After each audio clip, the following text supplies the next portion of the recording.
اعوذ باللہ من الشیطان الرجیم بسم اللہ الرحمن الرحیم ارأیت من اتخذ الہہ ہواہ، یہ مضمون قرآن میں پھر آگے بھی آئے گا، لیکن اب نوٹ کر لیجئے اس کو۔ شرک کی یہ ایک اہم قسم ہے۔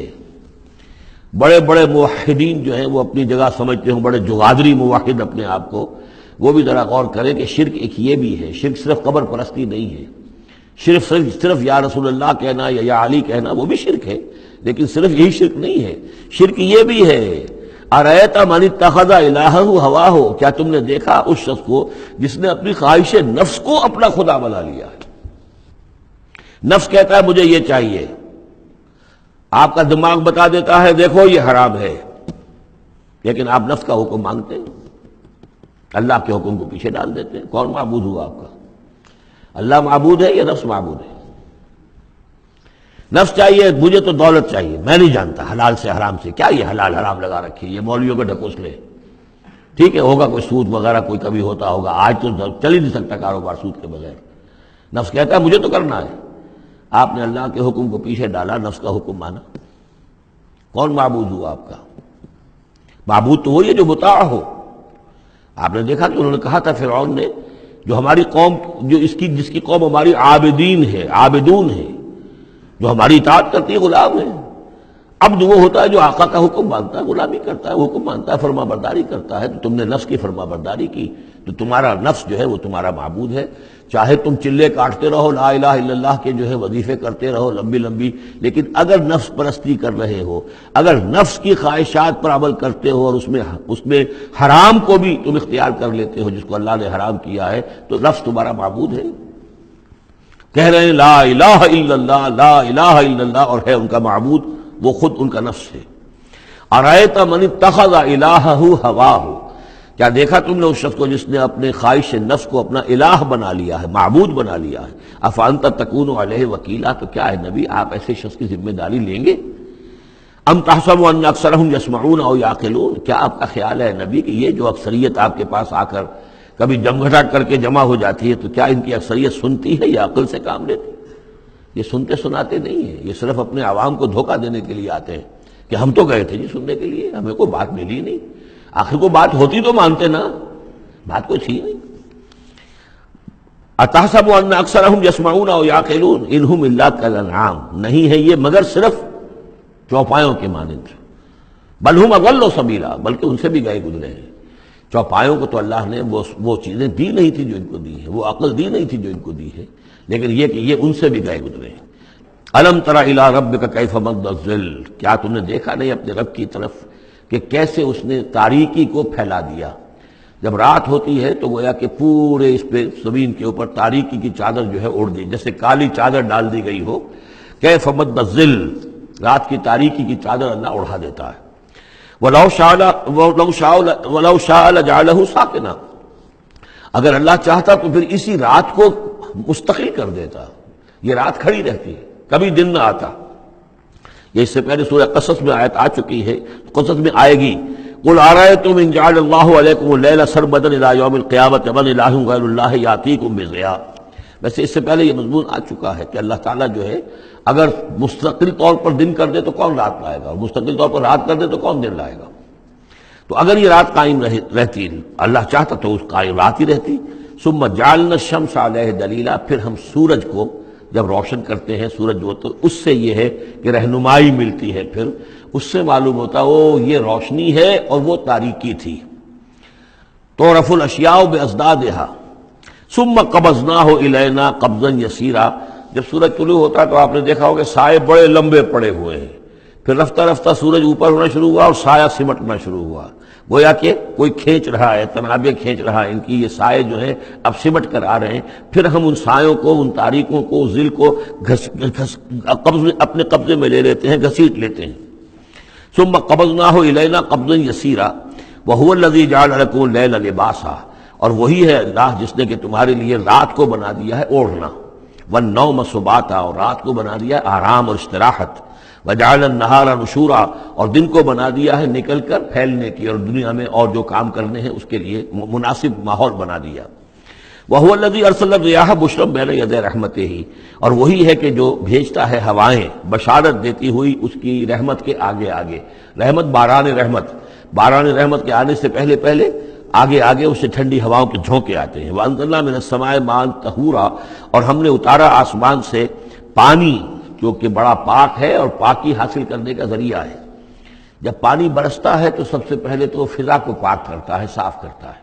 اس کے جتنے بھی وہ اس میں گرد و غبار ہے، جو پولیوشن ہے، اس سب کو بارش جو ہے اس کو صاف کرتی ہوئی نیچے لے آتی ہے، اور پھر اس کو لے جا کر سمندر کے اندر ڈال کر، اور پھر ڈسٹیلیشن وہاں سے شروع ہوتا ہے، اور وہ سارا گند وغیرہ جو ہے وہ سمندروں کے اندر رہ جاتا ہے، اور پھر بالکل صاف بخارات جو ہیں، بالکل صاف پانی جو ہے وہ اوپر جاتا ہے.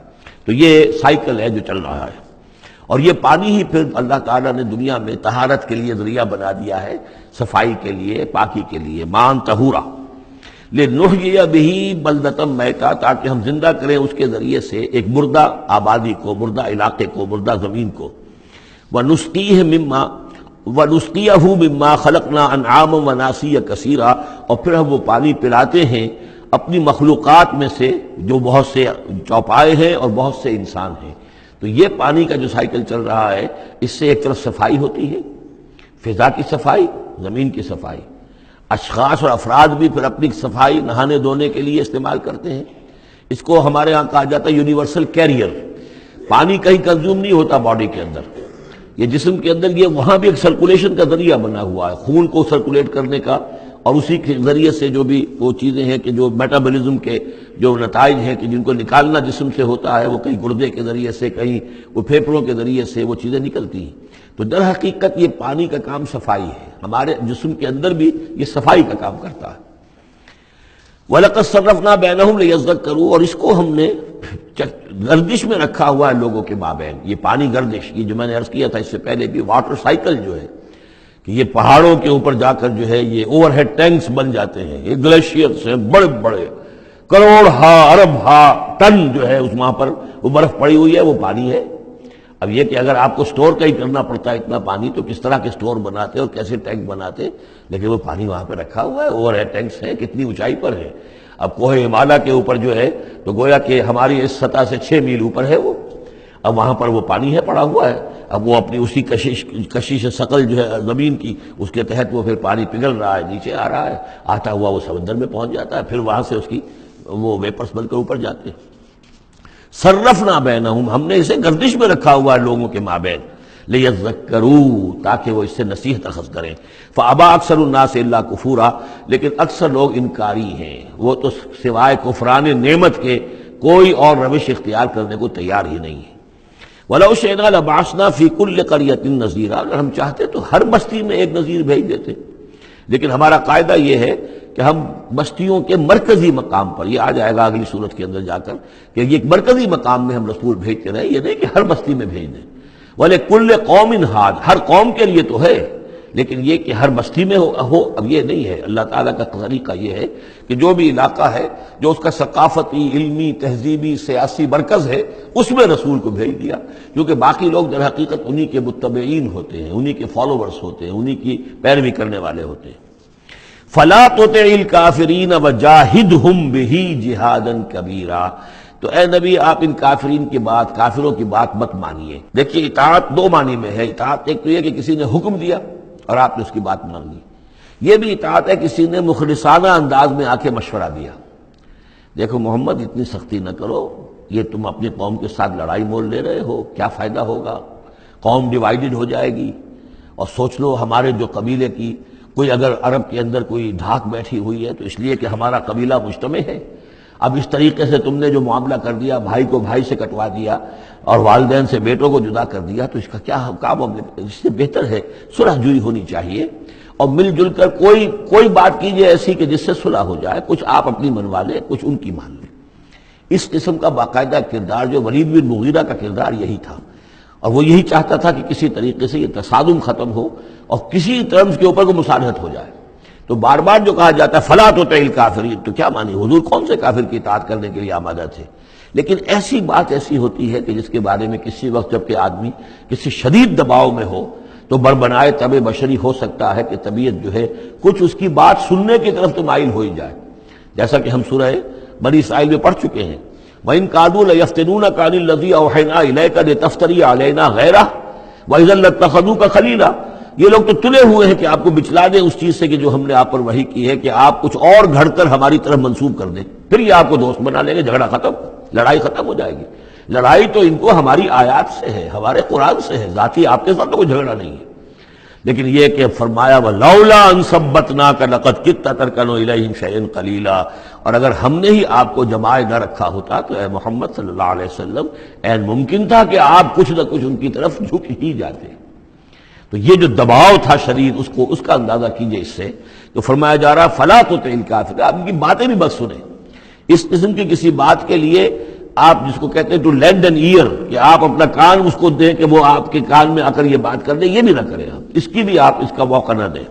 وَجَاهِدْهُمْ بِهِ جِهَادًا كَبِيرًا، اور آپ ان کے ساتھ اس قرآن کے ساتھ جہاد کیجئے، یہ قرآن تلوار ہے، اس کے ساتھ جہاد کیجئے اور بڑا جہاد کیجئے۔